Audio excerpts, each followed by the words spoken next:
Hoje é dia 22 de outubro de 2023 e fazem exatamente 179 anos que ocorreu o grande desapontamento da Igreja Adventista do Sétimo Dia.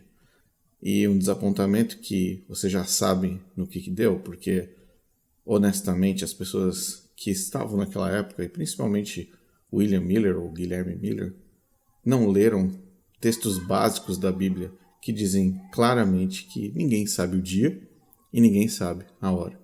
Mas nem William Miller, Guilherme Miller, ou seus seguidores naquela época, os Milleritas, e muito menos Ellen White, depois que marcou várias datas sobre a volta de Jesus, acreditavam de fato que a Bíblia tinha essa autoridade de determinar que ninguém sabe o dia e a hora. Bom, em comemoração a esse grande desapontamento, a grande falha, a grande vergonha, o grande vexame que foi o útero, o nascedouro da Igreja Adventista do Sétimo Dia, que foi na verdade o grande epicentro do nascimento desse movimento sectário. Nós vamos agora, a partir desse momento, transmitir todos os 3 primeiros episódios em sequência da primeira temporada, que é focada justamente nesse momento, no momento do grande desapontamento, como tudo aconteceu, de onde veio, o que realmente e de fato aconteceu e as consequências que ocorreram por conta disso. Bom, se você já assistiu a primeira temporada, vale a pena assistir de novo para relembrar alguns fatos, alguns eventos. Se você nunca assistiu, não faz ideia do que seja esse tal do grande desapontamento e essa conexão com o Adventismo do Sétimo Dia, convido você a maratonar com a gente a primeira temporada, que é composta por 3 episódios, episódio 1, 2 e 3, que são suficientes para você entender o que causa uma péssima interpretação da Palavra de Deus. Bom, espero que você goste. Hoje é um dia, na verdade, triste. Triste porque o nascimento do Adventismo ele teve seu epicentro justamente focado nas consequências desse desapontamento. E aí, óbvio, tentaram todos os malabarismos possíveis que ainda continuam insistindo até hoje, acredite, 179 anos depois.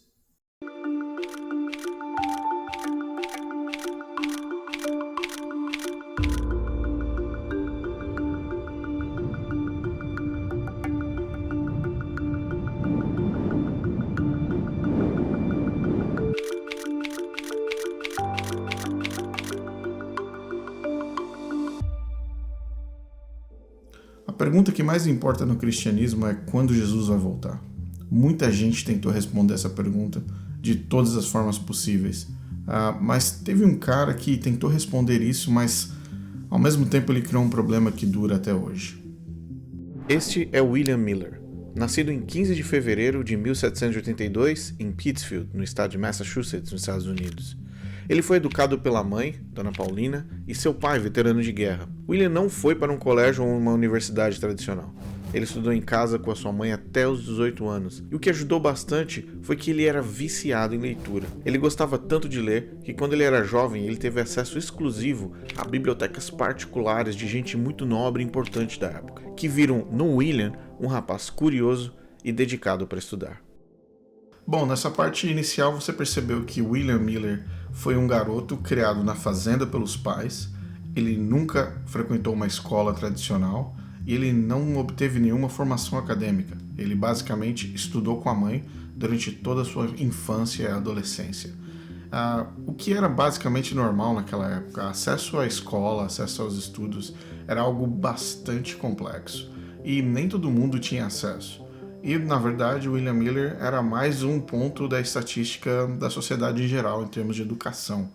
Então, logo nessa primeira parte, o que eu quis dizer para você foi o seguinte. William Miller tinha uma família sólida, eles eram batistas, mas ele, por alguma razão, ficou em casa praticamente a sua infância e adolescência inteira. Mas uma coisa que é bem importante citar é que William Miller era viciado, fanático em leitura. Isso era uma coisa muito boa, não sei se veio da mãe dele, do pai dele, eu não sei quem que motivou William Miller a ser tão curioso e buscar conhecimento constantemente. Então, esse era um ponto positivo. Apesar de não ter tido uma formação tradicional, escolar, ele, com a mãe dele, dentro da família dele, e através dos anos ele desenvolveu uma curiosidade pelo conhecimento.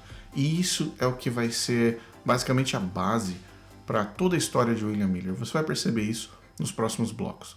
Olha o que vem em seguida.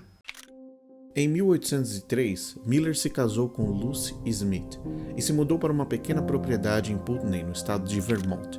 Nessa cidade, ele foi eleito para vários cargos públicos.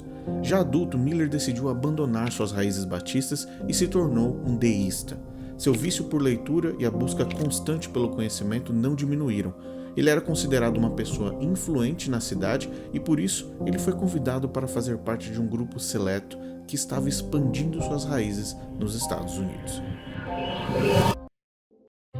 A maçonaria havia desembarcado nos Estados Unidos com força total, e William Miller se apaixonou pela ideia de fazer parte de um grupo de pessoas que, como ele, também buscavam o conhecimento, a influência e o poder. Juntamente com ele, George Washington, Benjamin Franklin e muitos outros líderes da época eram maçons e dominavam diversas áreas da sociedade. As lojas maçônicas se multiplicavam pela região de New England, atraindo advogados, empresários, políticos, doutores e homens influentes que queriam fazer parte de uma sociedade secreta com rituais que misturavam poderes espirituais e intelectuais. Mas ao mesmo tempo, o movimento de avivamento cristão também ganhava força na região, e não demorou muito para que a maioria da população se voltasse contra a maçonaria.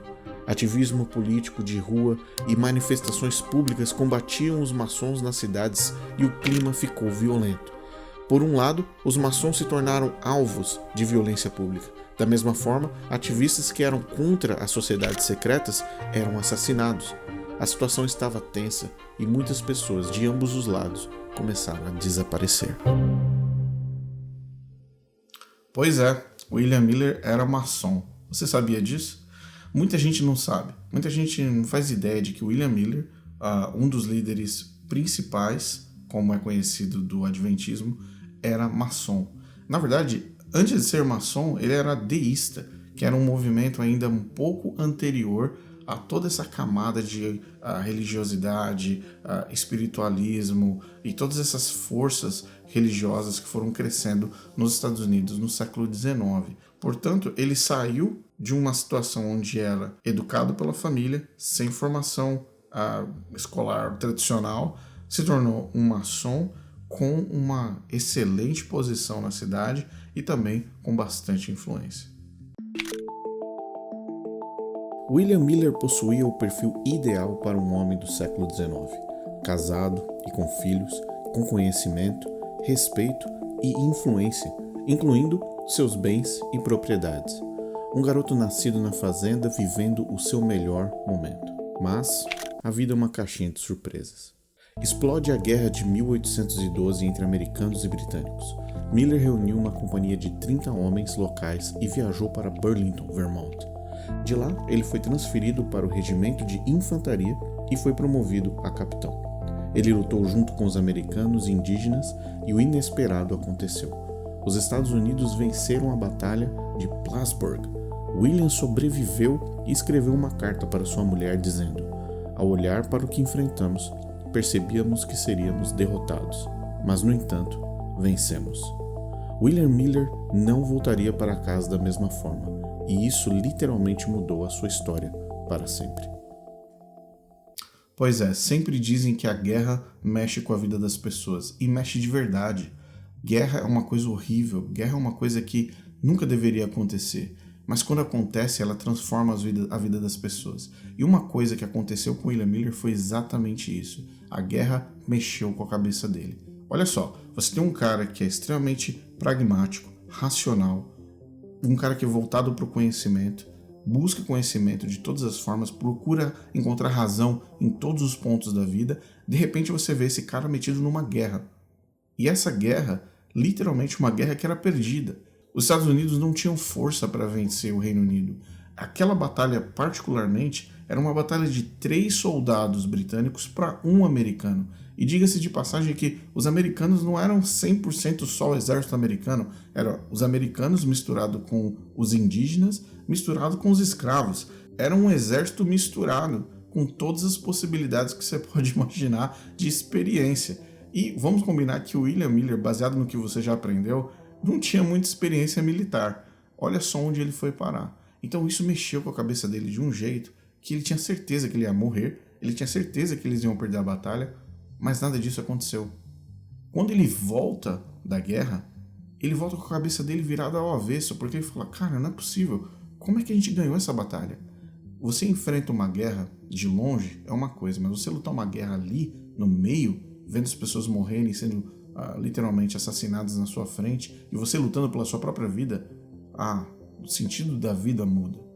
E quando ele volta com a cabeça dele pensando, ok, deve existir um Deus, porque não era pra gente estar nem vivo aqui. Isso fez com que a trajetória da vida de William Miller mudasse completamente. Então você tem um cara extremamente pragmático que agora começa a pensar, não, realmente Deus interfere. Deus, de alguma forma, mexe com o destino das pessoas aqui dentro desse planeta. E aí ele começa a se voltar de novo para o início de onde ele saiu, que foi a Igreja Batista. Depois da guerra, William Miller decide se mudar para Lowhampton, em Nova York. A guerra tinha mexido com a cabeça dele e a percepção que ele tinha do mundo espiritual. Ele era um cara muito cerebral, pragmático, mas voltar vivo do campo de batalha fez com que ele reconsiderasse sua própria ideia sobre a influência de Deus no mundo. Após algum tempo, ele decidiu retornar para a Igreja Batista, se convertendo ao cristianismo e dizendo que Cristo agora era quem iluminava o seu caminho. Miller sempre foi um estudioso viciado por conhecimento e, como um cristão, não seria diferente. Resumindo, após a guerra, William deixou de ser um maçom, deísta, extremamente pragmático, se tornando um cristão convencido de que a fonte de todo o conhecimento estava em Deus. Foi então que ele passou a buscar por respostas, mas agora na Bíblia, para as perguntas mais profundas que ele tinha. Logo de cara, ele dedicou 2 anos seguidos estudando a Bíblia de capa a capa e focou nos livros de Apocalipse e de Daniel. O que ele não imaginava é que ele faria uma descoberta inédita que mudaria a vida dele e de milhões de pessoas. Ok, então, recapitulando. William Miller, sem formação, busca conhecimento. A busca do conhecimento leva ele para a maçonaria. Na maçonaria ele consegue influência, poder e agora ele é um cara extremamente influente onde ele mora. Depois vem a guerra, mexe com a cabeça dele e agora ele olha para Deus de uma forma diferente. Quando ele passa a olhar para Deus de um jeito diferente, ele fala, ok, onde é que está Deus? Deus está na Bíblia. Basicamente, é onde o cristianismo acredita que todas as informações relativas a Deus estão. Então ele começa a estudar a Bíblia. Ele olha para a Bíblia e fala, as respostas estão aqui.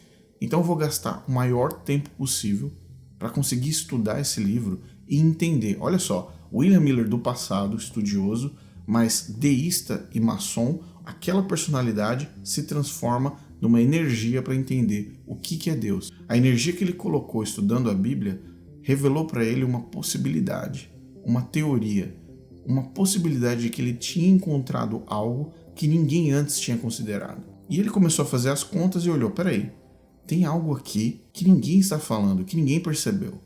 Essa descoberta realmente mudou a vida de William Miller da água para o vinho. Olha o que ele descobriu. Miller estava ficando assustado e ao mesmo tempo motivado. A sensação era que a Bíblia parecia um grande quebra-cabeça, e o desafio agora era juntar todas as peças na mesa. Ele só não esperava construir uma teoria incrível, mas ao mesmo tempo assustadora. Estudando a Bíblia e os livros proféticos, ele criou 3 colunas de informações. Na primeira, ele colocou a data em que o rei Artaxerxes decreta a reconstrução de Jerusalém no ano 457 a.C. Na segunda coluna, ele traduz 2.300 dias como sendo 2.300 anos, e também considera que a purificação do santuário seria a mesma coisa que fim do mundo e volta de Cristo. Na terceira coluna, ele faz uma matemática básica. 2.300 anos menos 457, o que daria 1843. Ou seja, segundo a profecia de Daniel 8,14, a purificação do santuário aconteceria em 1843, ou seja, o fim do mundo estava chegando.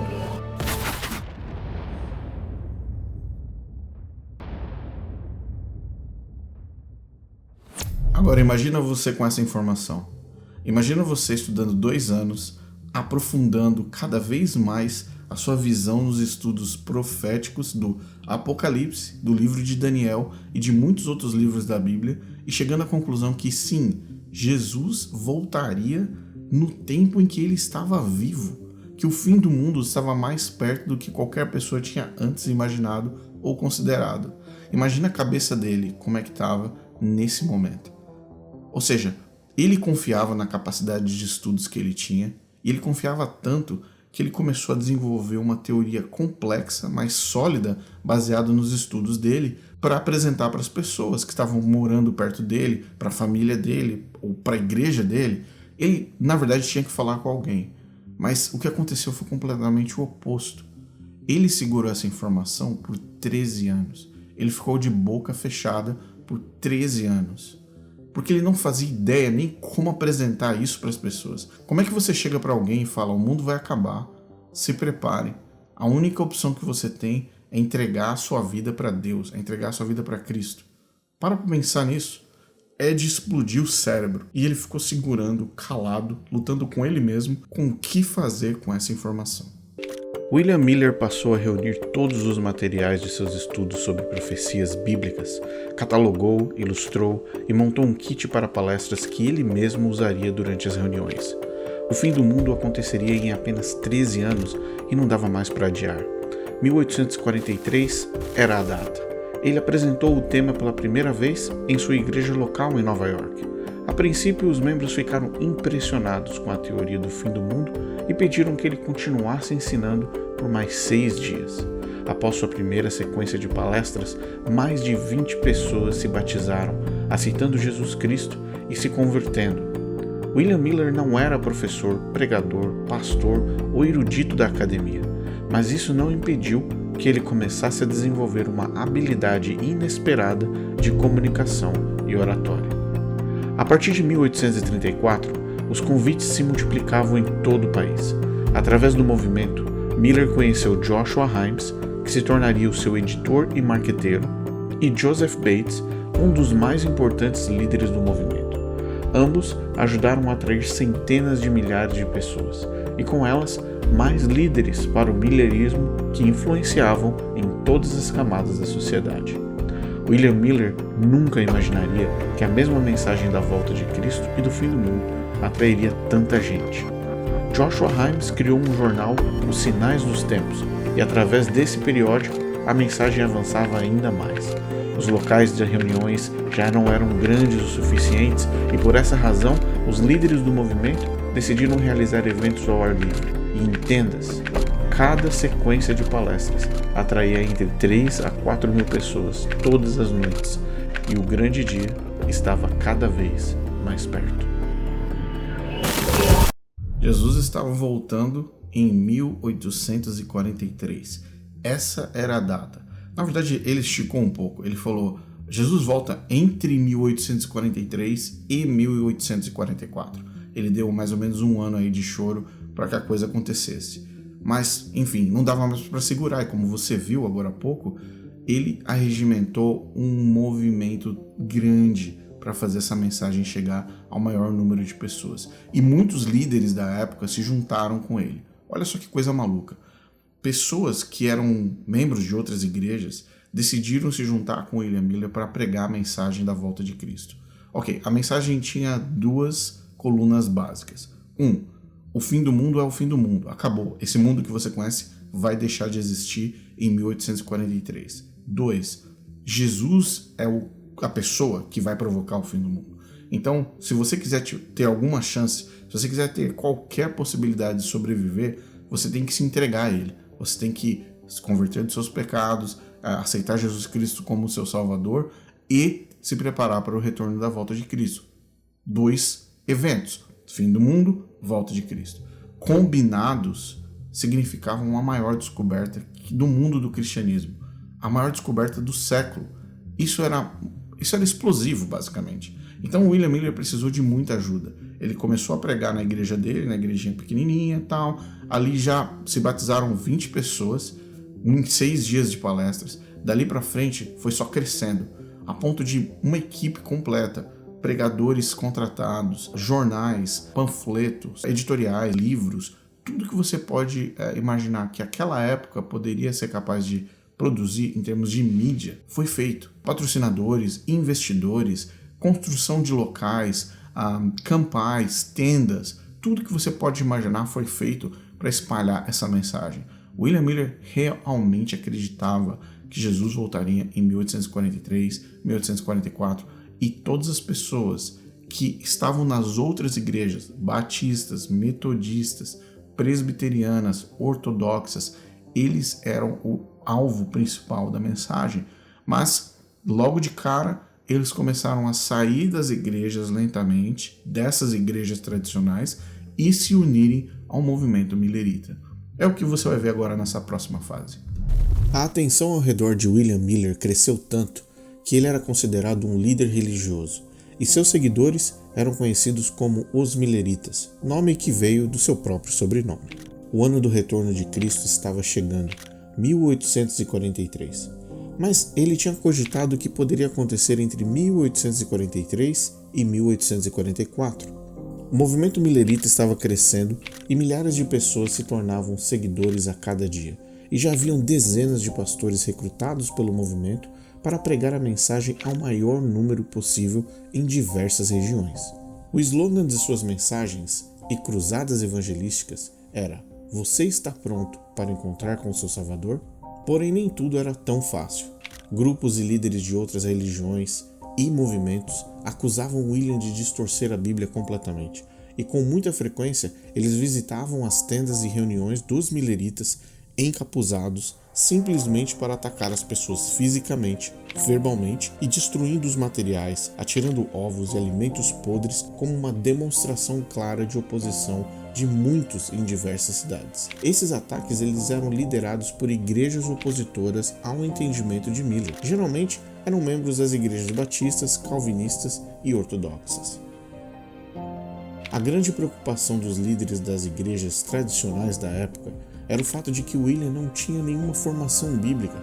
Afinal de contas, ele não era um pastor e muito menos um membro da academia de teologia. Só tinha uma licença para pregar. Porém, mesmo assim, o movimento millerita crescia numa velocidade muito grande, o que assustou os seus opositores. O próprio William Miller repetidamente dizia a seus seguidores que continuassem frequentando as suas igrejas originais. Ele não tinha planos de iniciar uma nova igreja com o seu próprio nome, mesmo porque ele realmente acreditava que Jesus estava tão perto de voltar que literalmente não faria nenhum sentido se organizar como uma igreja. Os pastores das outras igrejas ouviram que ele não queria abrir uma igreja, então não se sentiram mais ameaçados. Foi somente então que os demais líderes e críticos passaram a evitar entrar num conflito direto com ele, ou físico, mas não economizaram em suas críticas teológicas e oficiais nos jornais e meios de comunicação da época. Mas foi em meados de 1836 que Miller recebeu um apoio que mais precisava, quando mais de 40 ministros da Igreja Batista assinaram um termo de aceitação e suporte à mensagem do Segundo Advento, fortalecendo ainda mais a interpretação de William na região de New England. O movimento cresceu tanto que em 5 de maio de 1843 foi construído um templo millerita, onde todos os que desejassem participar poderiam se reunir para compartilhar da esperança do grande dia. Muito do conhecimento e da expansão da mensagem de William Miller se devia ao trabalho de marketing estratégico de um homem, Joshua Himes. Utilizando o jornal Os Sinais dos Tempos da região de Boston, ele publicava as mensagens de William Miller e também as mensagens contra a interpretação bíblica que Miller apresentava, mas ao mesmo tempo as respondia no mesmo jornal, utilizando as explicações e os textos do próprio William Miller com base em seus livros.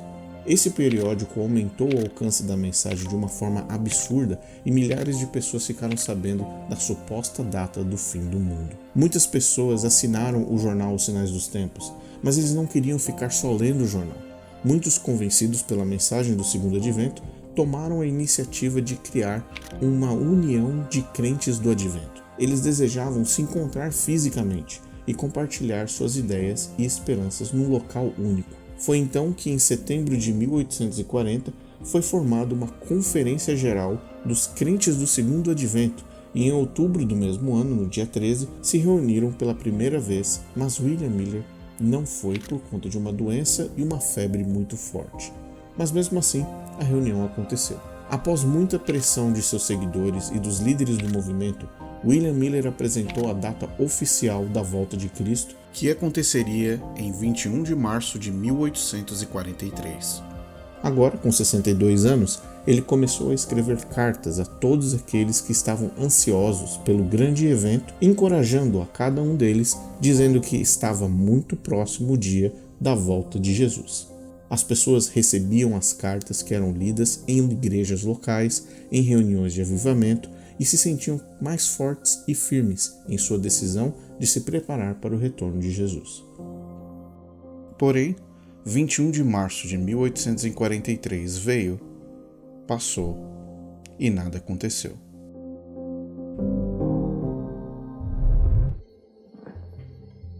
Pois é, 1843 veio e não aconteceu nada. E a galera ficou mal de verdade. O movimento, nessa época, tem uma estimativa de que eram mais ou menos umas 100 mil pessoas, tá? 100 mil pessoas era gente pra caramba naquela época. Na região de New England, nos Estados Unidos, 100 mil pessoas no movimento religioso era gente pra caramba. Então é importante para você ter uma ideia, uma visão clara de que não era assim 15, 20, 30 pessoas acreditando que Jesus ia voltar. Era uma massa de gente muito grande. E aí veio 1843, 21 de março, e não aconteceu nada. Bom, William Miller já não queria ficar batendo muito a data específica da volta de Cristo. Mas o movimento foi puxando, foi crescendo, as pessoas foram crescendo. Cara, eles criaram uma conferência geral. Aliás, essa conferência geral acontece até hoje dentro da Igreja Adventista. É a tal da conferência geral que acontece a cada 4 anos, cada 5 anos, caso você não tenha uma pandemia no meio. E essa conferência foi a primeira a ser estabelecida no movimento millerita. Para pensar nisso. Então, é muito importante você ter em mente que era gente pra caramba. E muita gente se decepcionou. Jesus não veio em 21 de março de 1843. Tá bom, qual que era o erro? O que tinha acontecido de errado nos cálculos? Qual que era a falha dos cálculos de William Miller, que tinha estudado tanto, para conseguir bater o martelo na data oficial? Bom, eu acho que a próxima parte do vídeo vai conseguir explicar e também vai conseguir responder isso. Onde que estava o erro? Um suposto erro. Checa aí. Muitos ficaram extremamente tristes e decepcionados. A energia ao redor do movimento começou a esfriar e muitas pessoas decepcionadas e envergonhadas deixaram o millerismo, enquanto milhares de pessoas ainda tinham esperanças de que havia uma razão específica. William Miller, depois do primeiro desapontamento, decidiu que não iria mais definir uma data para o retorno de Cristo. No entanto, um homem chamado Samuel Snow, que era um dos patrocinadores de um jornal chamado Boston Investigators, após ler um dos livros de William Miller, decidiu se tornar cristão e estudar a profecia. Logo após o primeiro desapontamento, Samuel Snow apresentou uma teoria que determinava a data oficial de Cristo, em 22 de outubro de 1844.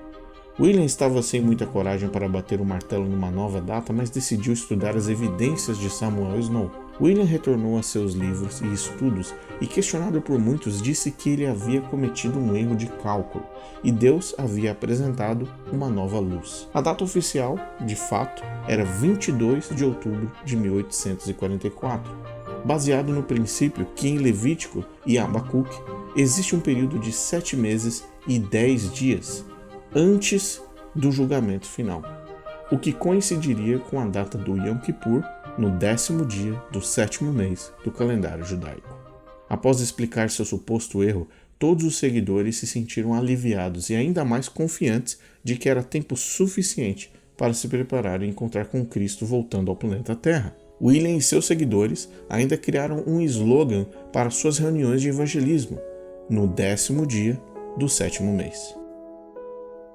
Após concordar e concluir seus estudos sobre o argumento de Samuel Snow, William Miller disse: "Vejo uma glória no 7º mês que nunca tinha visto antes, que o irmão Snow, o irmão Storrs e todos os outros sejam abençoados por sua instrumentalidade em abrir os meus olhos. Estou quase em casa. Glória, glória, glória. Os mileritas então passaram a se preparar com mais força e a grande maioria deles começaram a se desfazer dos seus bens, incluindo casas, terrenos, fazendas, negócios, empresas, lojas, móveis, maquinários, animais, roupas e passaram a viver com o básico. Além disso, alguns deles prepararam um roupão especial branco que eles chamaram de roupões da ascensão, que seriam as vestimentas do grande dia. Esses roupões, que mais pareciam com pijamas ou roupas de dormir grandes e longas, seriam vestidas durante a volta de Cristo no grande dia 22 de outubro de 1844. Com o decorrer dos dias, mais panfletos eram impressos, artigos, jornais, visitas de porta em porta, tudo o que era possível ser feito antes de 22 de outubro foi feito. Igrejas inteiras foram alertadas, pastores pediram para seus membros se prepararem, aguardando a segunda vinda em suas casas, fazendas ou em pequenos grupos para evitarem os ataques de grupos contrários ao movimento. Muitos decidiram se reunir em locais altos como montanhas, elevações naturais em suas propriedades ou na floresta. Finalmente, a terça-feira mais aguardada do século XIX tinha chegado e milhares de pessoas se reuniram como combinado. E como nós já sabemos, nada aconteceu. A noite chegou, a madrugada do dia 23 cruzou o tempo e nenhum sinal de Cristo. Nenhum som de trombeta, nenhum anjo, nenhum tremor de terra, raios, nuvens, nada. Os anjos não estavam cruzando o céu, não existiam explosões cósmicas, absolutamente nada. O silêncio normal e comum de uma madrugada. Pois é, 1844 veio, 22 de outubro, e nada aconteceu novamente. Bom, depois de ter assistido tudo isso, se você ainda está aqui nesse vídeo, com certeza você já sabia que Jesus não tinha voltado, porque Jesus não voltou.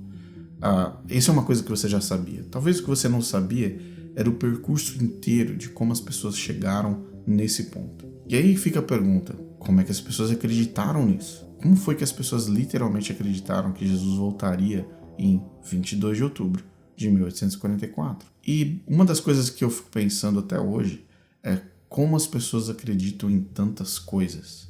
Como é que você sai da sua vida normal, com a sua família, você vende absolutamente tudo, você se desfaz de tudo, veste um roupão branco, esse roupão tá ali representando um momento de subida para o céu, você vai para locais altos ou para regiões isoladas e espera Jesus voltar. Como é que isso mexe com a sua cabeça?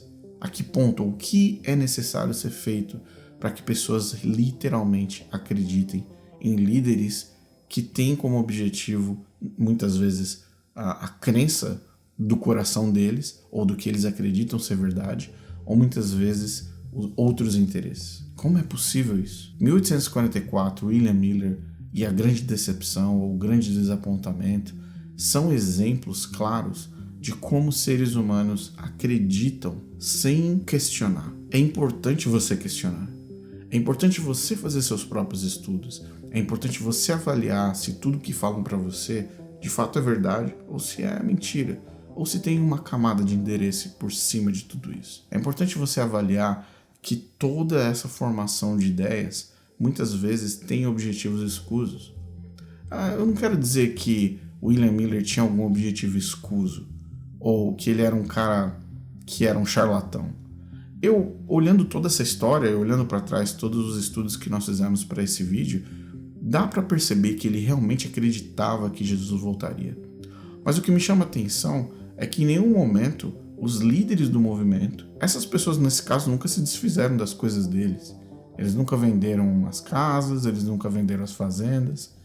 Ao contrário dos crentes que acreditaram absolutamente em tudo que eles estavam dizendo. Houveram igrejas, Igreja Batista, Igreja Metodista, Presbiteriana, líderes religiosos da época, congregacionalistas da época, que chegaram à conclusão e falaram assim: William Miller, você está errado. Existem livros publicados de pessoas e pastores que literalmente foram contra o que o William Miller estava pregando. Falando, nós temos como provar biblicamente que você está errado, cara. Mas nem isso foi suficiente para que as pessoas, a grande maioria do movimento, acordasse e parasse para pensar se realmente aquilo era real. Existe uma necessidade muito grande de você crer em algo. Seres humanos adoram acreditar em algo. E esse movimento mostra, mais uma vez, que eles estavam sedentos por algo. E a história dos Estados Unidos, e principalmente na região de New England, e na região de Nova York, primariamente, revelam uma grande necessidade de reavivamento. Aliás, o segundo grande reavivamento, ou o que eles chamam de Second Great Awakening, aconteceu justamente nessa época. O millerismo é fruto do Second Great Awakening, ou o segundo grande reavivamento, que aconteceu na região do Burnover District, em Nova York. Aliás, só para você ter uma ideia de como as coisas estavam nos Estados Unidos e como as pessoas estavam literalmente sedentas por respostas espirituais, sedentas por respostas religiosas, eu posso falar para você aqui o movimento millerita, ou o movimento de William Miller, o movimento do espiritismo, o movimento dos Mormons, o movimento do Christian Connection, o movimento de Oneida Society, todos esses movimentos religiosos espiritualistas ou espíritas, todos eles nasceram no mesmo berço. Mas a gente vai falar um pouco mais sobre esse movimento um pouco mais para frente nos próximos vídeos. Esse vídeo basicamente é para mostrar para você uma coisa. Muitas vezes, o que você interpreta necessariamente não representa a realidade. Mas como é que você resolve esse problema? Se fosse tão fácil de resolver, a gente não teria centenas de igrejas no planeta Terra, faz sentido?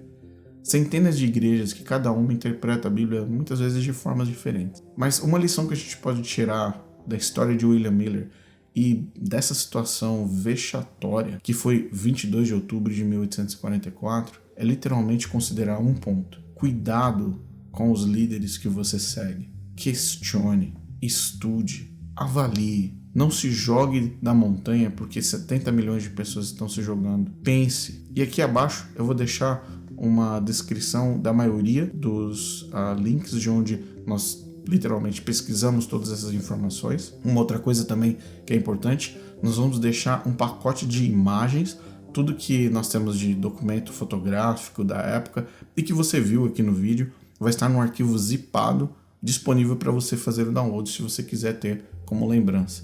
E outra, todos os links abaixo de onde nós tiramos os trechos, as bibliografias e literalmente a linha do tempo que você acabou de assistir. Esse vídeo tem como principal objetivo abrir a porta e abrir uma discussão sobre conhecimento. Depois desse movimento, no mesmo dia, ou na verdade na mesma semana da grande decepção, onde todo mundo percebeu que Jesus não tinha voltado em 22 de outubro de 1844, você precisou voltar para sua vida normal. Você precisou voltar para sua família, para sua igreja, a igreja que você frequentava. Você precisou voltar para sua vizinhança, olhar para sua família de novo. Imagina a situação. Imagina o vexame.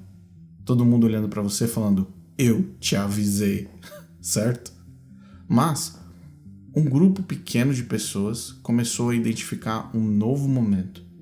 Eles começaram a interpretar as coisas de uma forma diferente, vamos dizer assim. Mas do movimento millerita saíram vários outros movimentos. Mas isso é história para o próximo vídeo. Mas tem uma pessoa que foi chave num desses movimentos que saiu daí. E a gente vai falar um pouco mais sobre isso nos próximos vídeos. Um abraço, obrigado por ter assistido até aqui e a gente se vê na próxima.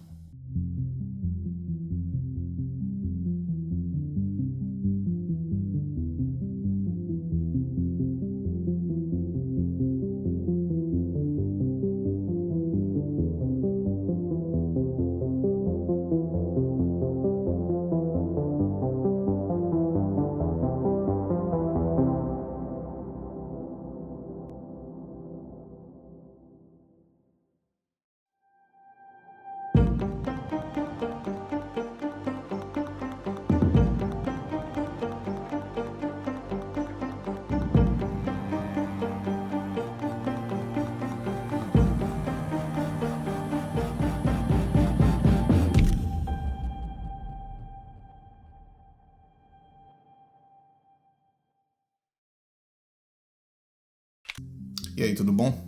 No vídeo anterior você aprendeu como foi a história de William Miller, como o millerismo aconteceu, quais foram as conexões, como o movimento foi avançando e, claro, a grande decepção. Agora, para parar para pensar como realmente isso afetou a vida das pessoas, é importante olhar agora para o dia após. O que aconteceu depois do grande desapontamento de 1844? E nos próximos segmentos desse vídeo, você vai aprender quais foram as consequências e também quais foram os filhos do desapontamento. Eu acho que essa é a parte mais importante. Mas vamos primeiro falar sobre as pessoas. O que aconteceu com elas depois do grande desapontamento? Checa aí. A dor e o desapontamento nos dias após o histórico 22 de outubro de 1844 são difíceis de descrever até hoje. Milhares choraram até não terem mais forças para chorar. Centenas de pessoas ficaram tão envergonhadas com as piadas e as zombarias que literalmente fugiram e se esconderam em regiões afastadas, florestas e outras cidades por semanas e meses. Hoje pode até parecer fácil ridicularizar esses crentes que acreditaram em William Miller, mas olhando com um pouco mais de atenção aos efeitos devastadores dessa decepção, chega a assustar o que uma fé irracional em homens e interpretações causou na vida de cada um deles. Hiram Edson, um dos seguidores mais fiéis ao millerismo, descreveu como foram as 24 horas seguintes ao grande desapontamento. O dia então passou, nada aconteceu e nossa decepção se tornou uma certeza. Nossas mais caras esperanças e expectativas foram destruídas e um espírito de choro tomou conta de nós como eu nunca havia experimentado antes. Parecia a sensação de perder todos os seus amigos de uma só vez. Choramos e choramos até o amanhecer. Se isso foi um fracasso, de que valeria o restante da minha jornada cristã? A Bíblia é um fracasso? Não há Deus? Nem céu, nem cidade dourada, nem paraíso? Tudo isso não passa de uma fábula astuciosamente inventada? Não há realidade em nossa esperança e na expectativa dessas coisas? Todas as nossas esperanças se perderam e choramos até o amanhecer. Muito da esperança e da sensação de que Jesus viria em 22 de outubro de 1844 se dava também pelo fato de, durante os anos de campanha e evangelismo, milhares de pessoas haviam entregue suas vidas a Cristo, se convertido de seus erros, se entregado genuinamente a Deus e renovado suas vidas. Jovens e idosos de diversas religiões, igrejas e movimentos aceitaram a mensagem de William Miller e estavam vivendo em um único espírito de fé e reavivamento. Mas tudo aquilo era apenas uma miragem no deserto. Pois é, como você viu, muita dor e muito sofrimento, e tudo misturado, sentimentos misturados, decepção, tristeza.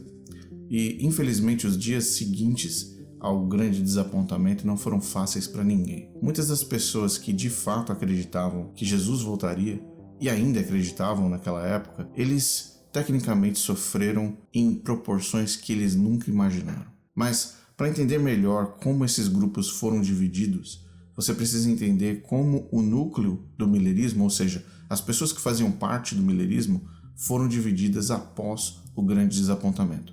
E eu montei essa divisão para você entender mais ou menos como cada grupo reagiu e quais foram as decisões que as pessoas tomaram após o grande desapontamento. Checa aí. Todas as maiores igrejas da época haviam alertado sobre a febre millerita, porém milhares de crentes decidiram apostar na interpretação do segundo advento. Após o grande desapontamento, os milleritas poderiam ser divididos em 4 grupos distintos. Estes grupos seguiram caminhos diferentes e tomaram decisões que impactaram o resto de suas vidas. Após 22 de outubro, este era o cenário do millerismo. No grupo 1, estavam os milleritas fiéis ao movimento. Estes continuaram se reunindo no tabernáculo millerita e ali participavam de cultos diários e vigílias. Crentes que possuíam opiniões e interpretações diferentes uns dos outros conviveram no mesmo espaço, o que causou problemas bastante sérios. Entre estudiosos e fanáticos, Todos eles usaram o tabernáculo como ponto de encontro e centro espiritual, e foi a partir desse grupo que novas datas passaram a ser definidas para a volta de Cristo e novas teorias bíblicas apresentadas publicamente. No grupo 2 estavam as pessoas que desistiram do milerismo completamente. Apesar do vexame e da imagem arranhada, essas pessoas assumiram que haviam acreditado numa fábula e tomaram a decisão de retornar para suas igrejas anteriores ao movimento e retomar sua vida religiosa como era antes de William Miller. Ou seja, eles retornaram para as igrejas batistas, metodistas, presbiterianas, ortodoxas, entre outras. No grupo 3 estavam as pessoas que fugiram envergonhadas pelo desapontamento e sem condições emocionais de continuar na mesma cidade ou região. Muitas delas migraram para estados e locais onde não eram conhecidos e começaram suas vidas sem se apresentarem como mileritas. Muitos deles, infelizmente, nunca mais conseguiram se recuperar do trauma e da decepção e se internaram em hospícios da região. Amigos e familiares dessas pessoas disseram que mesmo anos após o desapontamento, muitas delas ainda mantinham a esperança. No grupo 4, infelizmente, estão inseridas as pessoas que se suicidaram preferindo não conviver com a dor, a decepção, o trauma e o desapontamento que o dia 22 de outubro trouxe. Essas pessoas preferiram morrer a ter que lidar com a realidade desoladora. Nesse grupo, também incluímos aqueles que haviam vendido todos os seus bens, incluindo roupas, animais, maquinários, ou simplesmente pessoas que abandonaram seus trabalhos e agora estavam vivendo em completa miséria. Para estes, as autoridades locais, como prefeituras e líderes sociais, ofereceram abrigo e alimento. Existem registros em Boston e em Nova York de que o governo desenvolveu um programa para ajudar todos os que haviam perdido tudo. O milerismo não causou um trauma apenas no âmbito religioso, ele também causou danos sociais irreparáveis, a ponto dos governos locais precisarem se unir para ajudar pessoas em situações de miséria. Vidas perdidas, mentes quebradas e as pessoas fugindo de suas realidades. Os danos causados por William Miller estavam apenas começando. Bem, como você pôde ver, muito sofrimento, muita dor. Os 4 grupos que eu acabei de citar agora eram diretamente conectados ao milerismo e sofreram muito. Infelizmente, consequências desse tamanho, dessa magnitude, são muito comuns quando se trata de certas crenças ou profecias que geralmente não estão muito conectadas com a realidade. E essas pessoas sofreram muito. Mas William Miller, como líder do movimento, permaneceu calado. E não por um dia ou 2, por vários dias. Até que ele decidiu falar, ele decidiu colocar uma nota para todos os crentes do milerismo que a essa altura do campeonato já começavam a se denominar adventistas. Então, você precisa entender que o processo de desconexão entre William Miller e os próximos movimentos começa a acontecer logo na sequência do desapontamento. Mas nós vamos falar sobre isso um pouco mais para frente. Agora, checa o que William Miller disse nos dias seguintes ao desapontamento e como ele se comunicou com todos os crentes do seu movimento. O mais interessante é que William Miller permanecia em silêncio. Isso deixou muitas pessoas preocupadas com o que aconteceria com o movimento millerita. Nenhuma notícia do líder tinha sido publicada até o dia 10 de novembro de 1844. William Miller escreveu: "Tenho esperado e procurado a bendita esperança na expectativa de realizar as coisas gloriosas que Deus falou sobre Sião. Sim, e embora tenha sido desapontado 2 vezes, ainda não estou abatido ou desanimado. Deus esteve comigo em espírito e me confortou, e agora tenho muito mais evidências de que acredito na palavra de Deus. Minha mente está perfeitamente calma e minha esperança na vinda de Cristo é mais forte do que nunca. Nosso dever agora é consolar uns aos outros com as palavras da vinda de Cristo, fortalecer os que estão fracos entre nós, estabelecer os vacilantes e erguer os abatidos, falando frequentemente uns com os outros e não deixando a assembleia. Que nossa conversa seja sobre o céu, de onde esperamos o Salvador, pois chegou a hora de vivermos pela fé, uma fé provada com ouro 7 vezes purificado. Joshua Himes, ele apelou para os milleritas para que ajudassem aqueles que precipitadamente deixaram seus empregos e atividades seculares ou venderam seus bens e estavam sofrendo na miséria completa. Ele escreveu isso no jornal Midnight Cry, ou O Clamor da Meia-Noite, no dia 31 de outubro de 1844, antes de William Miller se pronunciar sobre o grande desapontamento. Essas foram as primeiras tentativas que os líderes do millerismo demonstraram com o objetivo de reunir as pessoas. O que William Miller não sabia era que o millerismo já estava morto e não havia mais nada a ser feito. A falta de liderança de Guilherme Miller após sua previsão fracassada da segunda vinda de Cristo desempenhou um papel significativo na criação de novos movimentos religiosos. Muitos seguidores do millerismo começaram a questionar a liderança e os ensinamentos de Miller. Vários grupos dentro do movimento formaram seus próprios movimentos. 6 novos movimentos iriam transformar o cenário religioso nos Estados Unidos e no mundo. Adventistas do Primeiro Dia, liderados por Jonathan Cummings. Cristãos Adventistas, liderados por Joshua Himes. Vida e União do Advento, liderados por John Walsh e George Storrs. Adventistas do Tempo Vindouro, liderados por March. Os Espiritualizadores, liderados por Turner e Apollos Hale. E os Adventistas Sabáticos, liderados por Ellen White, Tiago White, Joseph Bates e Hiram Edson. Como é que esse cara se transformou num dos líderes de um dos movimentos? Bom, essa é uma boa pergunta. Pois é, chegamos ao fim do vídeo, mas uma das coisas que é mais importante a gente recapitular são os fatos mais relevantes. As pessoas sofreram muito com o movimento millerista. Depois da decepção, depois do desapontamento, muita gente sofreu e sofreu mais ainda. A situação e a vida naquela época já não era muito fácil, ainda mais se você tivesse vendido tudo que você tinha. Não foi fácil passar por esse momento, não foi fácil para você retornar para suas igrejas, não foi fácil mudar de cidade e muito menos se auto-instalar dentro de hospícios locais. Muita tristeza e muita dor espalhados por todos os lugares, afinal eram centenas de milhares de crentes que acreditavam no millerismo e acreditavam nas ideias, nas interpretações de William Miller. Bom, o que acontece agora depois?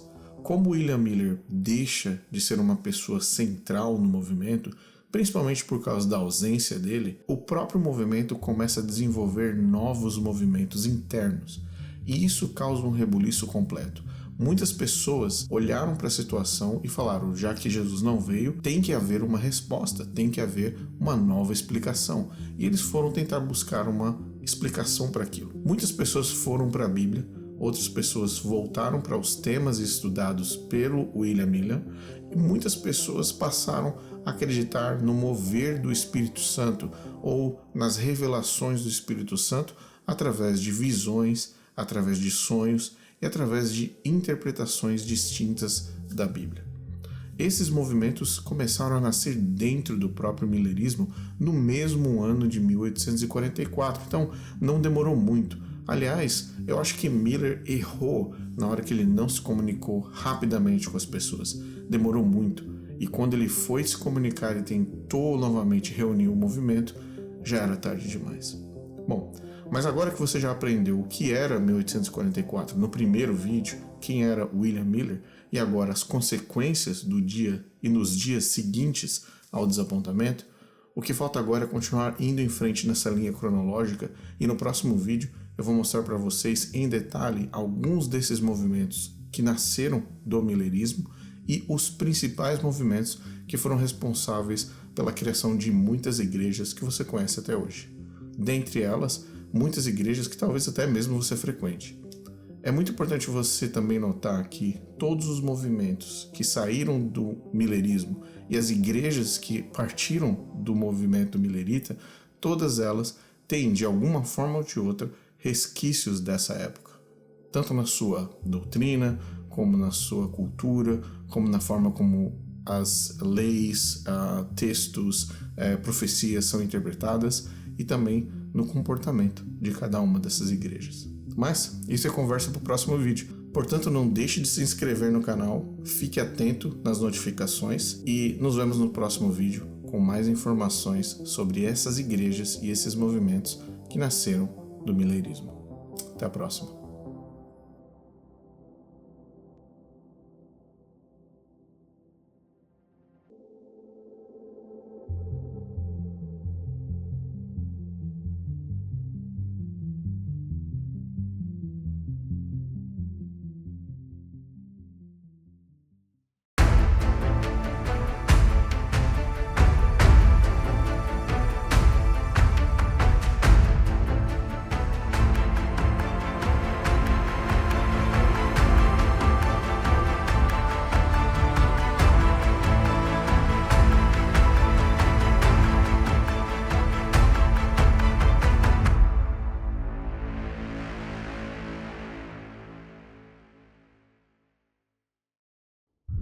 E aí, tudo bom? Esse é o fim da primeira temporada sobre o Millerismo, William Miller, e todas as informações sobre o nascimento e o começo do Adventismo. Esse vídeo é um vídeo um pouco mais longo, se eu não me engano esse é o mais longo de toda a temporada, mas ele é cheio de informações que talvez você nunca ouviu na sua vida. E muitas pessoas, eu acho que principalmente adventistas no Brasil, nunca tiveram as informações que estão nesse vídeo. Portanto, eu convido você a assistir com calma. Tem muita informação a seguir, então se prepare e assista o último episódio da primeira temporada sobre o Millerismo e o começo do Adventismo. Mas antes, eu queria te avisar duas coisas. A primeira é que talvez esse vídeo tenha informações que são um pouco delicadas para muitas pessoas. Portanto, fique atento às informações e se você quiser, assista primeiro antes de assistir com a sua família. Uma outra informação é que eu quero que você se inscreva nesse canal, porque cada vez que você receber uma notificação de um novo vídeo, você com certeza vai aprender muito mais sobre o movimento millerista, o movimento adventista, entre outras igrejas que nasceram nessa época. Bom, basicamente é isso, não vou me prolongar muito, vamos direto para o vídeo e principalmente para a parte final da primeira temporada sobre William Miller e o Millerismo. No início de 1845, William Miller decidiu continuar estudando as profecias e publicando artigos e teses a respeito da volta de Cristo. Quase 4 meses após o grande desapontamento, Miller percebeu que o respeito com relação à sua autoridade interpretativa das profecias bíblicas tinha sido reduzida consideravelmente e não apenas entre os adventistas, mas principalmente entre outras religiões nos Estados Unidos e na Europa. Isso se transformaria num problema porque William Miller não havia estruturado o movimento de uma forma sólida o suficiente. Ele acreditou que Cristo voltaria em 1844 e, de acordo com todos os registros, nunca considerou a possibilidade de estar errado. A ausência de um plano B criou o espaço necessário para que novas ideias, líderes e movimentos apagassem a imagem e diminuíssem a voz de William Miller para sempre. Numa tentativa final de conseguir unir os crentes do Millerismo e do Segundo Advento, uma conferência geral dos adventistas foi organizada em 29 de abril de 1845, em Albany, Nova York. Mais de 60 delegados de diversas regiões dos Estados Unidos, incluindo pregadores contratados, times de evangelistas e líderes regionais, estiveram presentes.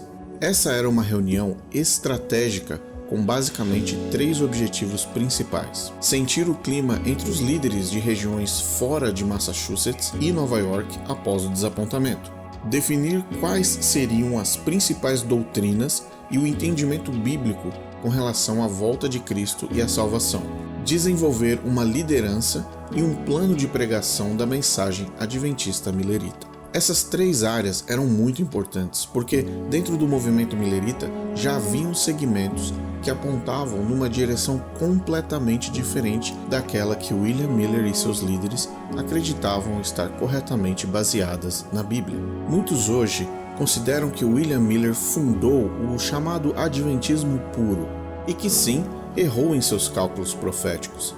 Porém, se toda a confusão da data oficial do fim do mundo e da volta de Cristo fossem retiradas do cenário, o que sobraria seria de fato um adventismo que acreditava num conjunto de verdades bíblicas relevantes, tanto para eles nos anos 1800, como também para muitas igrejas nos dias de hoje. O grande desapontamento foi uma faca no coração do movimento, mas a pior consequência foi o nascimento de um vírus interno que desenvolveu crenças confusas, doutrinas impraticáveis e a prática de atos imorais, que eram no mínimo estranhos, principalmente para os valores cristãos e sociais do século XIX.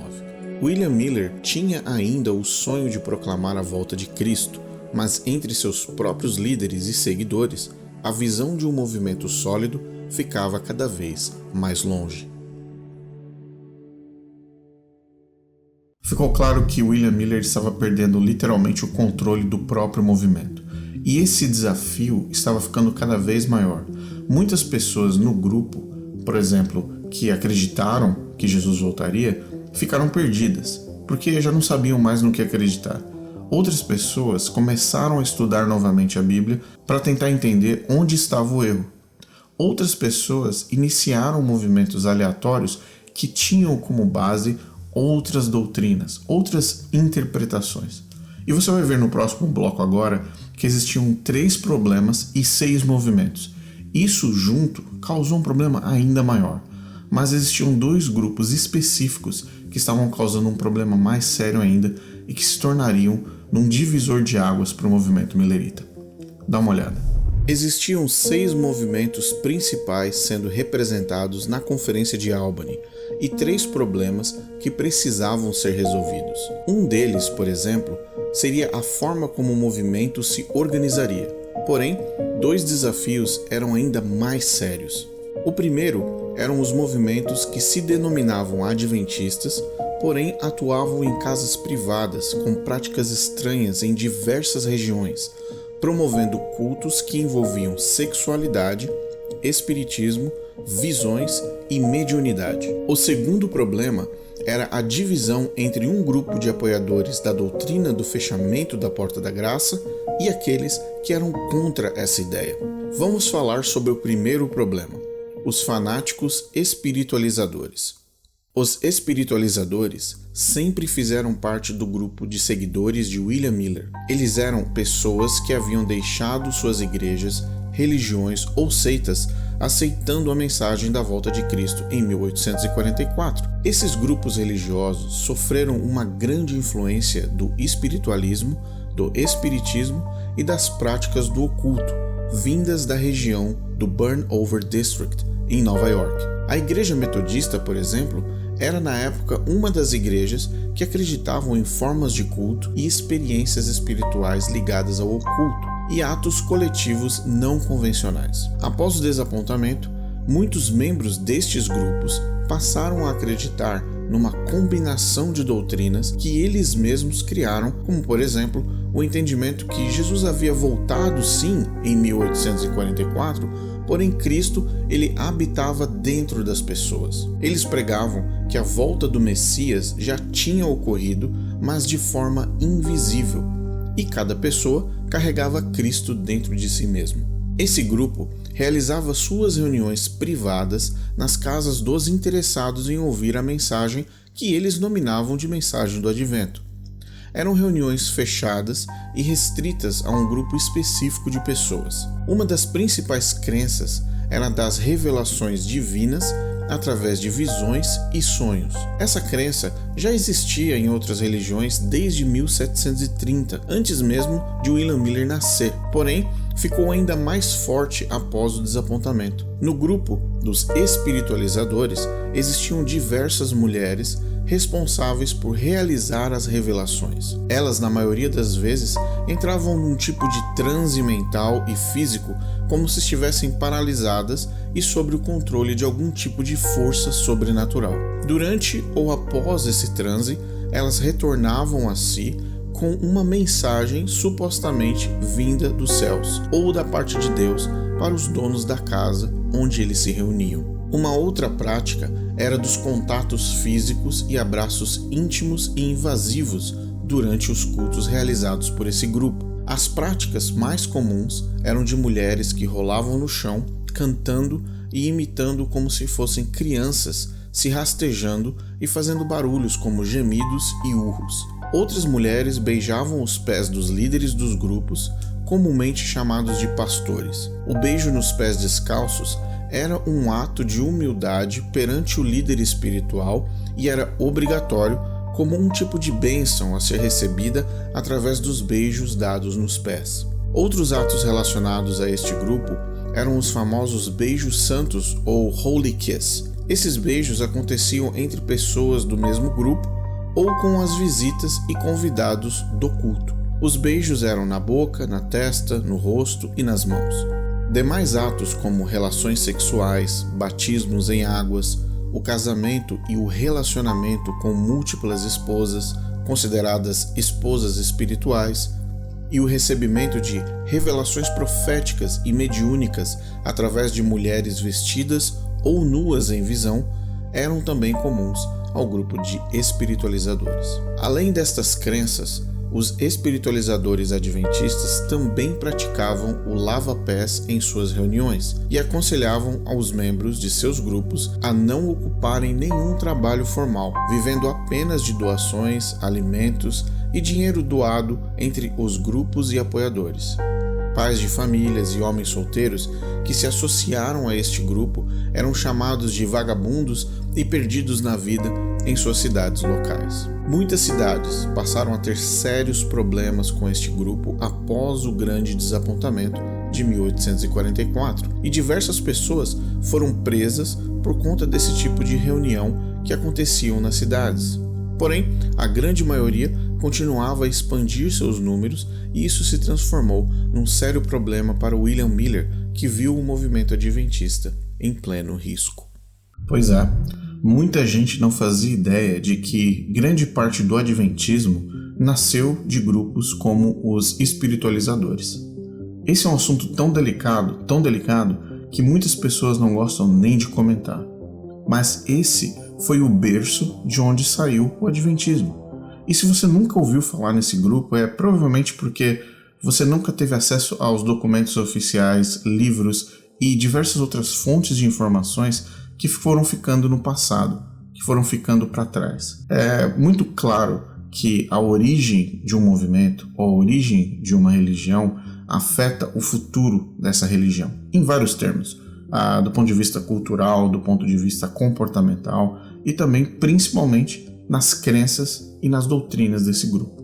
Então, a influência dos espiritualizadores no adventismo foi muito grande e ainda existem alguns resquícios disso acontecendo até hoje. Mas é importante você lembrar que as transições de um próprio movimento ou a evolução de um movimento também são naturais e acontecem. Mas naquela época, a guerra entre os dois grupos começou a ficar um pouco mais acirrada, porque principalmente eles tinham duas crenças completamente distintas, baseadas na salvação. E é sobre esse ponto que nós vamos falar agora nesse próximo bloco. Vamos falar do segundo problema, a doutrina do fechamento da porta da graça. Para facilitar a compreensão dessa doutrina e também respeitar o seu tempo, eu vou resumir o significado primário dessa teoria. O símbolo principal dessa teoria da porta da graça é a parábola das 10 virgens de Mateus 25. As 10 se prepararam para o casamento e levaram suas lâmpadas. Porém, o noivo se atrasou para o casamento e quando ele chegou, apenas 5 delas tinham óleo suficiente para participar das festividades, enquanto as outras 5 não puderam entrar na festa. A porta se fechou e elas ficaram para fora, enquanto as outras virgens preparadas entraram para as festividades com o noivo e os convidados. Basicamente, é uma ilustração sobre a volta de Cristo, alertando para que todos se mantenham preparados ou não poderão entrar no céu, pois a porta estará fechada. Essa parábola está presente em Mateus 25, 10. Logo no final, Jesus encerra a parábola dizendo: Então, as moças sem juízo saíram para comprar óleo, e enquanto estavam fora, o noivo chegou. As 5 moças que estavam com as lamparinas prontas entraram com ele para a festa do casamento, e a porta foi fechada. Todos os grupos que ainda faziam parte do Millerismo de 1845 acreditavam em duas ideias sobre as chances de salvação após o desapontamento. Em outras palavras, após 22 de outubro de 1844, os milleritas se dividiram em dois grupos distintos quando o assunto era salvação. No grupo 1, estão os milleritas adventistas, que acreditavam que não havia mais nenhuma chance de salvação após 22 de outubro de 1844. Eles criam que todas as pessoas e seres humanos que rejeitaram a mensagem de William Miller estavam definitivamente perdidos e não seriam salvos. Eles também acreditavam que todos os nascidos após o grande desapontamento também estavam perdidos e morreriam no lago de fogo do inferno. A porta da graça estava completamente fechada e não existiam mais chances de ninguém ser salvo. Estavam salvos apenas aqueles que acreditaram em William Miller ou aqueles que aceitaram a Cristo antes de 22 de outubro de 1844. Além disso, esse mesmo grupo apoiava a ideia de que todos os que faziam parte de outras igrejas ou religiões também eram parte da Babilônia e estavam perdidos, como por exemplo batistas, metodistas, presbiterianos, católicos, entre outros. Eles não apoiavam o trabalho formal e acreditavam que nada mais era necessário, pois estavam todos plenamente salvos. No grupo 2 estavam os milleritas adventistas, mas que acreditavam que ainda existiam chances de salvação e que a porta da graça ainda estava plenamente aberta, que Cristo ainda estava perdoando pecados, intercedendo pelos seres humanos e que todos ainda tinham chances de arrependimento e de salvação. Resumindo, a porta da graça estava 100% aberta. Esse grupo considerou os erros de cálculo de William Miller e rejeitaram qualquer noção de exclusivismo ou separatismo santo como sendo o único grupo que tinha a verdade. No final, os dois grupos ganharam dois apelidos: os adventistas da porta fechada e os adventistas da porta aberta.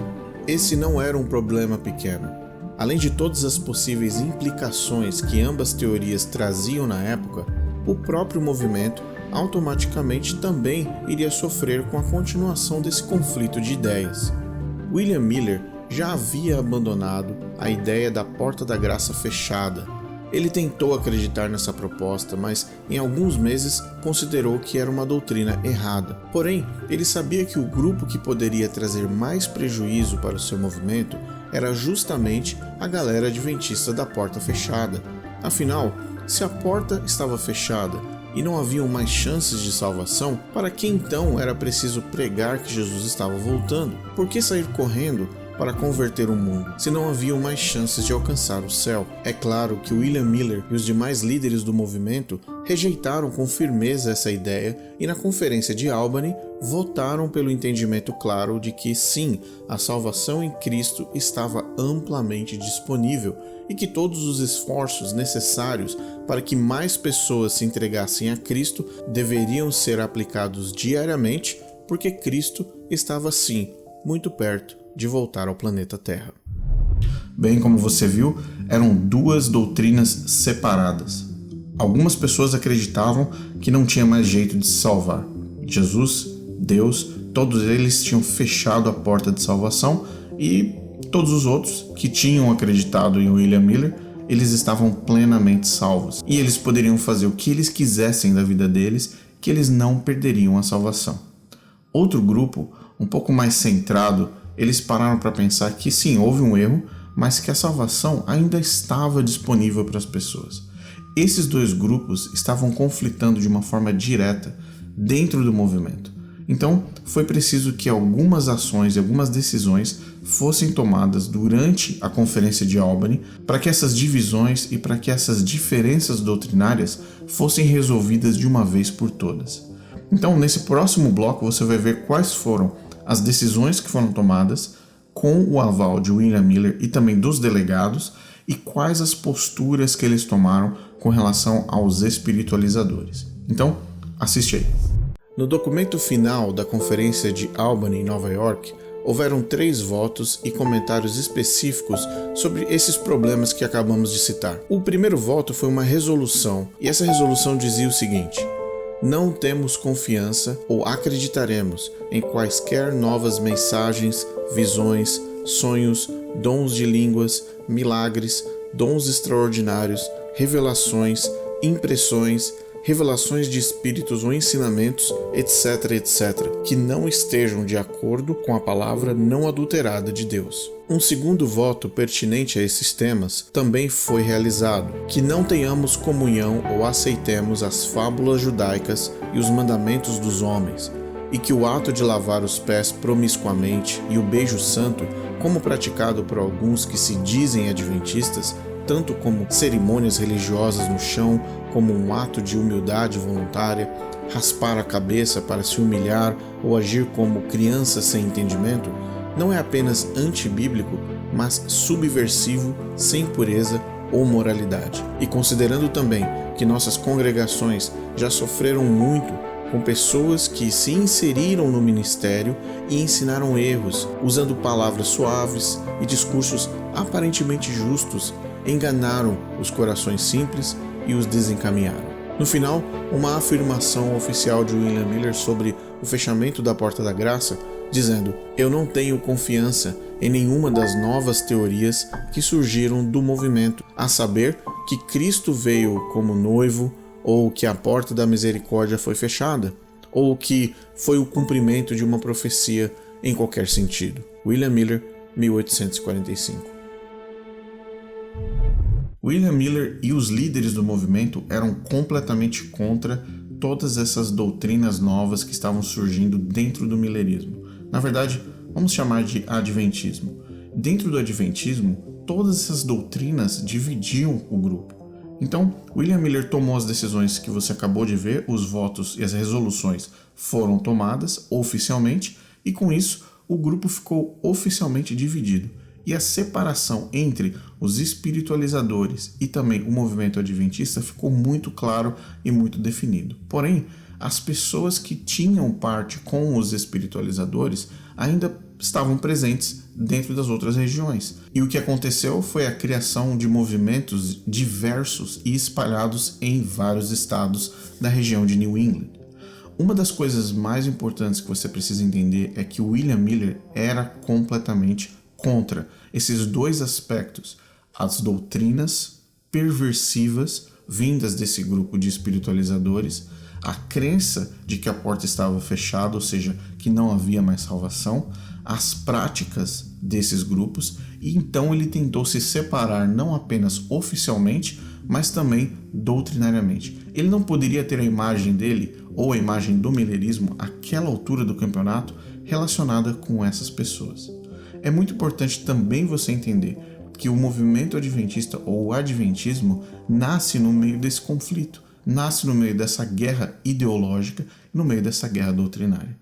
Então, fique atento para os próximos passos, porque nós já estamos caminhando para o final do vídeo e esses pontos agora talvez sejam os mais importantes.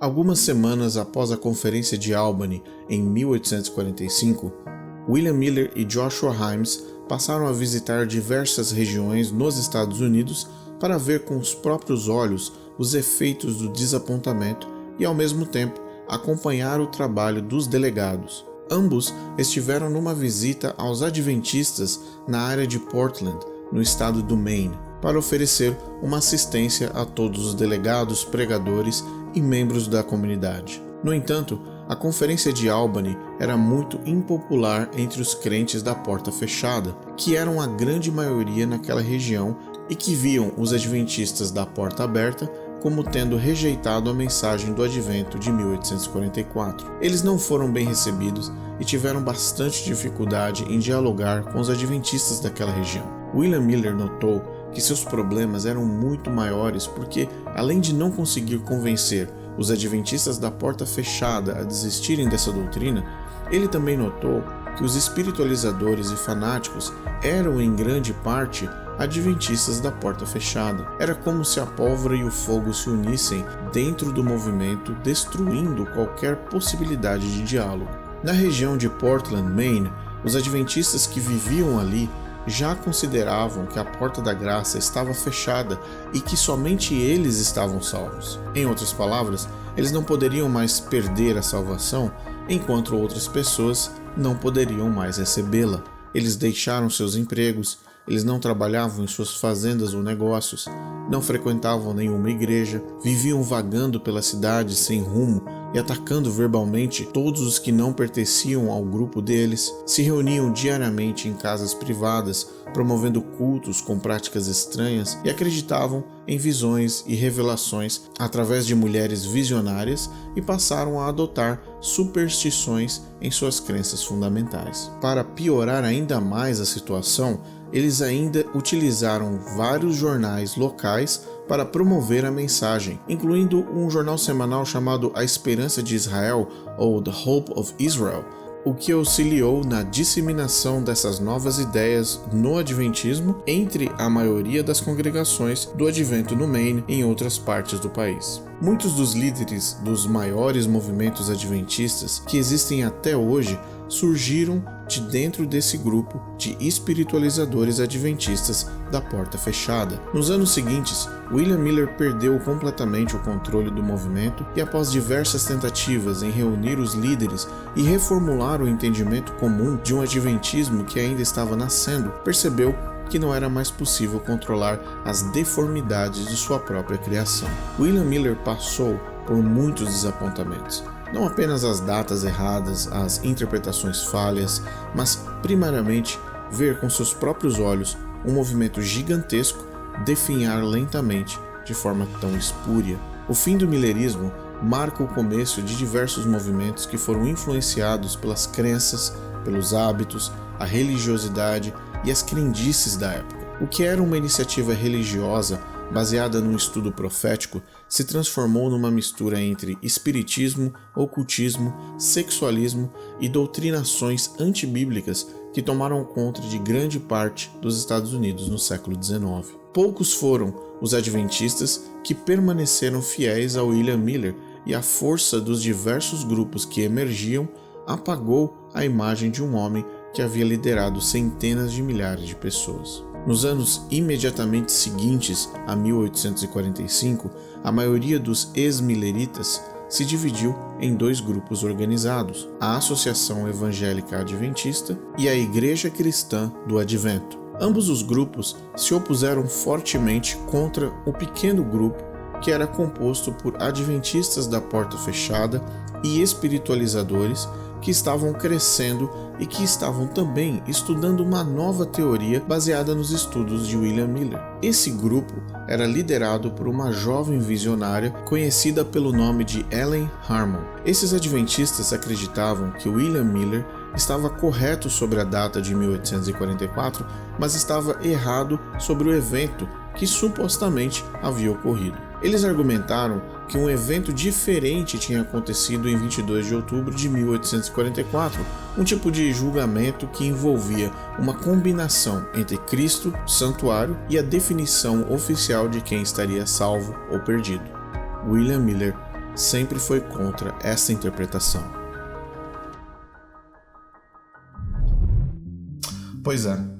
Uma das coisas que William Miller percebeu junto com os seus líderes é que agora eles não eram nem bem recebidos nas regiões onde antigamente as portas estavam abertas.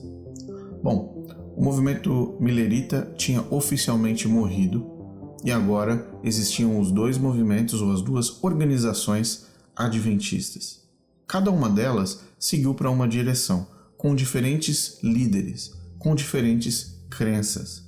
Mas as duas se opuseram com relação ao pequeno grupo que surgiu no meio desse processo. Esse primeiro grupo foi o grupo que começou ou que iniciou a Igreja Adventista do Sétimo Dia. Então, se você juntar Ellen White com algumas outras informações e pessoas que virão na próxima temporada, você vai entender como a Igreja Adventista do Sétimo Dia nasceu. Ela estava inserida, ou o embrião estava inserido no meio de toda essa bagunça. É uma bagunça de ideias, é uma bagunça de práticas, mas na verdade é uma bagunça organizacional. Lá no primeiro vídeo eu disse que William Miller tinha criado um problema que durava até hoje. E essa é a mais pura verdade. A confusão de todos esses movimentos, todas essas ideias, causou uma série de efeitos tanto no âmbito social como também no âmbito religioso cristão da época. Muitas igrejas que existem hoje no mundo e que continuam ativas são frutos desse movimento e frutos do resultado desses conflitos. Ou seja, confusão desde o começo, datas erradas, decepção, conflitos internos ideológicos e doutrinários, incluindo tudo que você acabou de ver. A história do millerismo não é simplesmente ele previu uma data, as pessoas ficaram muito tristes e depois foram todos felizes para sempre. Isso não está nem de perto registrado. A grande verdade é que o millerismo sofreu muito, não apenas com decisões erradas, mas principalmente com pessoas que decidiram tomar a própria visão e o próprio entendimento sobre as escrituras e definirem novos caminhos para a religiosidade das pessoas. Bom, nessa última parte agora, você vai ver como tudo se encerrou, como tudo acabou, como é que William Miller encerra a sua jornada. E depois a gente volta para conversar. Sua esposa, Lucy Smith, escreveu uma carta para todos aqueles que ainda seguiam a mensagem do Advento, originalmente pregada e defendida por William Miller, dizendo: Desde nosso último encontro, vocês foram chamados para lamentar a morte de um esposo amado, um pai terno e um amigo afetuoso. Em seu luto, nos solidarizamos verdadeiramente. Em sua perda, também perdemos um amigo e irmão. Mas lamentamos nossa perda em vista de considerações mais elevadas. Nós o consideramos um homem chamado por Deus para uma obra muito importante, e como um homem grandemente abençoado no desempenho bem-sucedido dessa obra. A integridade imaculada de sua vida foi coroada por uma morte pacífica e esperançosa. Nossa oração sincera e unida é que a graça que o sustentou sob severas provações até sua cena final possa apoiar vocês em seu luto e em todas as aflições dos dias atuais, e que garanta a vocês o gozo do glorioso futuro. Oferecendo a sua aceitação a esta expressão de nossa simpatia e condolência, continuaremos seus irmãos afetuosos na fé, que foi pregada e entregue aos santos. William Miller morreu 5 anos após o grande desapontamento. Ele morreu em casa, doente, mas sem sofrimento, com 67 anos de idade. Ele foi enterrado em Nova York em dezembro de 1849.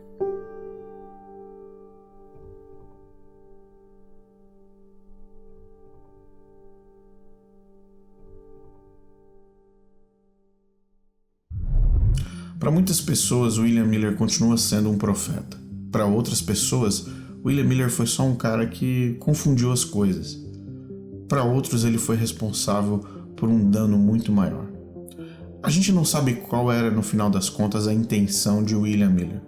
Eu acredito pessoalmente que, no fim dessa temporada, depois de todas as pesquisas e informações, a minha opinião pessoal é de que ele de fato acreditava no que ele estava pregando, apesar de ser completamente errado e estar completamente contra um versículo básico que Cristo disse que ninguém sabe o dia e nem a hora. Mas uma das coisas que você precisa dar o braço a torcer é que William Miller fez parte de um movimento que não era simplesmente um movimento onde as pessoas acreditavam numa história da carochinha. Era parte da cultura da época. William Miller, ele é filho do Burnover District, do movimento de revivacionismo ou de grande reavivamento que aconteceu nos Estados Unidos no final do século XVIII e no começo do século XIX. É muito importante também lembrar que as pessoas estavam em busca de algo para acreditar. A vida não era fácil, as pessoas tinham muitas dificuldades e, infelizmente, certas crenças e doutrinas eram muito fáceis para capturar o coração das pessoas e a mente. William Miller foi sincero, mas ele errou feio. E o problema é que as consequências desses cálculos, as consequências dessas profecias ou dessas previsões, gerou outros filhos. Os filhos do desapontamento, que são organizações que infelizmente levaram pessoas para caminhos que não eram tão bons. Bom, esse é o fim da primeira temporada. Eu espero que você tenha gostado desses 3 primeiros vídeos. São episódios longos, são episódios com muitas informações, mas eu acho que é uma história que talvez nunca tenha sido contada e você nunca tenha ouvido falar desse período específico do millerismo e do berço do adventismo no mundo. Bom, se inscreva nesse canal, garanta as notificações para que você saiba quando vai vir a próxima temporada e novamente a temporada que vai vir vai ser exclusiva e específica no Adventismo do Sétimo Dia e Ellen White. Uma das coisas que muitas pessoas se perguntam é que talvez ele tenha acertado em aqui, ou acertado ali, ou acertado uma previsão, ou talvez uma teoria. Bom, tudo isso a gente vai descobrir na segunda temporada, quando você vai realmente entender o que está por trás da fundação da Igreja Adventista e a história verdadeira de como tudo aconteceu. Eu espero que você tenha gostado, obrigado pelo seu tempo, e eu também vou pegar esses vídeos todos, os 3 primeiros episódios, e vou fazer cortes para cada um dos trechos específicos, para que você possa ter um acesso mais rápido ao conteúdo. Então, te vejo na próxima temporada e se inscreva para você ficar sabendo quando isso vai acontecer. Um abraço e até a próxima.